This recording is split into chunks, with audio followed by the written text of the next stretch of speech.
Buenos días, mi nombre es Rolando Domínguez de los Santos y me tocó el tema de ciclo celular.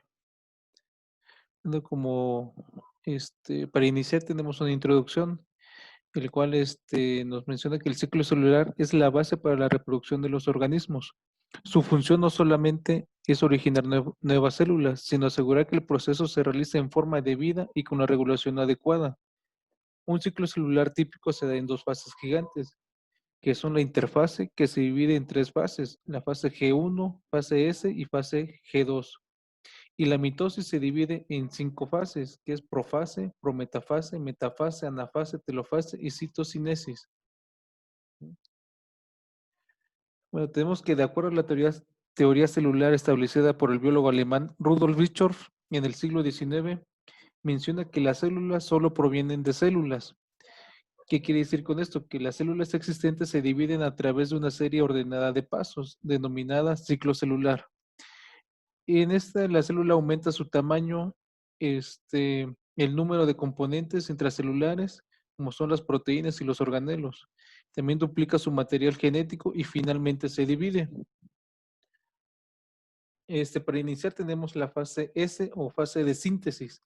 En esa etapa la célula duplica su material genético para pasarle una copia completa del genoma a cada una de sus células hijas.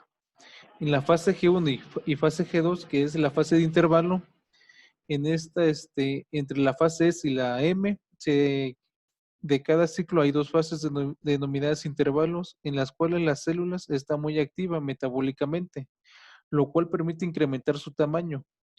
Esto lo hace aumentando el número de proteínas y organelos. Si no hiciera esto, de lo contrario, las células serían más pequeñas con cada división. Bueno, para iniciar tenemos el inicio de un nuevo ciclo, que es la fase G1. En esto la célula incrementa el material enzimático, sus organelos se replican, así como otras moléculas y estructuras citoplasmáticas también aumentan en número.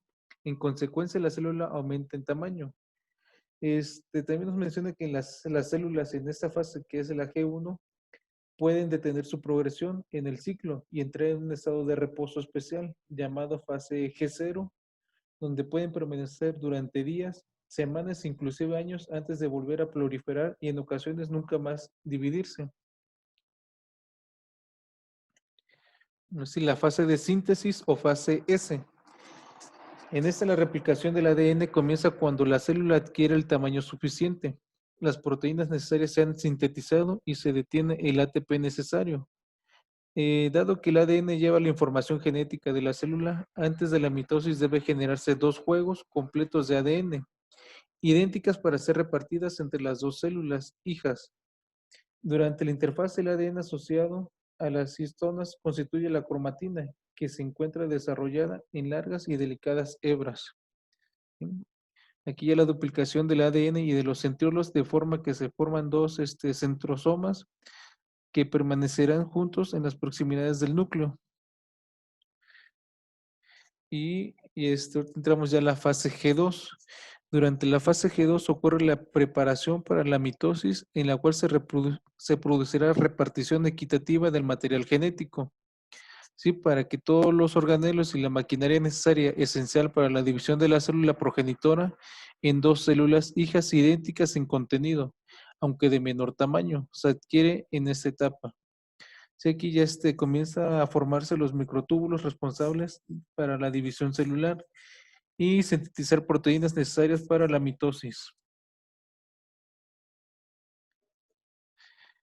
Y aquí entramos a la fase M, que es la fase de mitosis.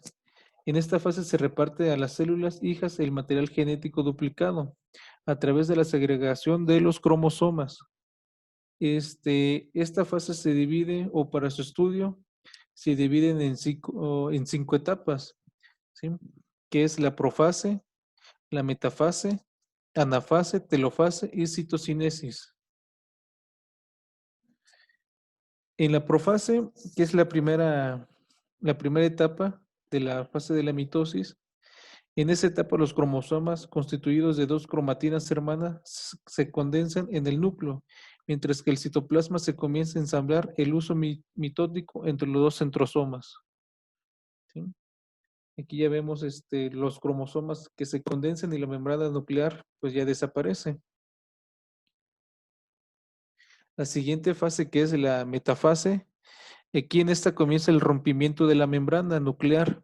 De esa manera los cromosomas se pueden unir al uso mitótico mediante los cinetocoros.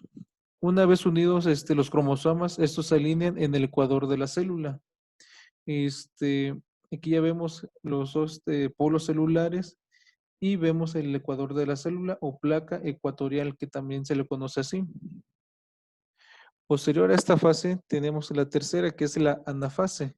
En esta se produce la separación de las cromátidas hermanas, las cuales dan lugar a dos cromosomas hijos, los cuales migran hacia los polos opuestos de la célula. Y aquí podemos ver la división o la separación, ¿sí? De los cromosomas que se han separado y se mueven hacia los polos opuestos, ¿sí? Una vez terminada esta fase, tenemos la fase de telofase. En esta, aquí ambos juegos de cromosomas llegan a los polos de la célula y adoptan una estructura menos densa. Posteriormente se forma nuevamente la envoltura nuclear.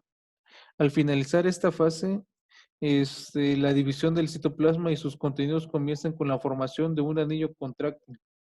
Así como lo tenemos en la figura, los cromosomas están en los polos en los polos opuestos y son más difusos. La membrana nuclear se vuelve a formar, el citoplasma se divide. Una vez terminada esta fase, tenemos la fase final, que es la citocinesis. Y aquí ya finalmente se divide la célula mediante el anillo contráctil de actina y miosina, produciendo células hijas, cada uno con un juego completo de cromosomas. Y aquí ya pues, en esta etapa pues ya termina lo que es el ciclo celular. Eso es pues más o menos como que a grosso modo para ahora sí estudiar o entender un poquito lo que es el ciclo.